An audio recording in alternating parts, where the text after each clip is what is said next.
Много веков назад поселилась на земле удмуртской белая птица, приносящая на своих крыльях счастье.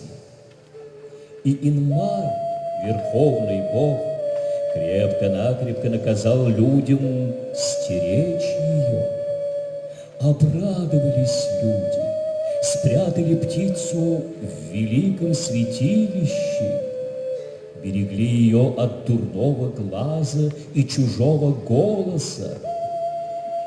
Да только плохо птицы взаперти, и решили люди выпустить ее на волю.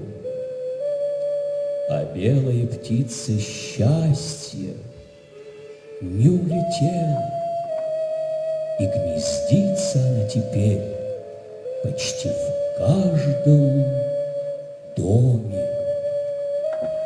Встаньте в круг, люди, и спойте песню для родителей ваших, отца да матери, для родных, для детей ваших.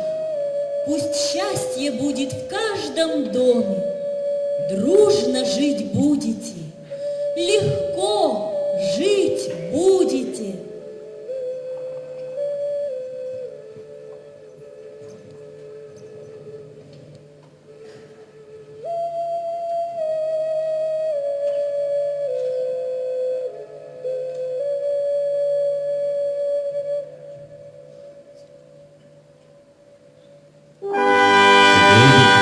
Распростерла гордо свои крылья в шире небосвода над землей удмуртской рея, стойко от невзгод храня ее народы.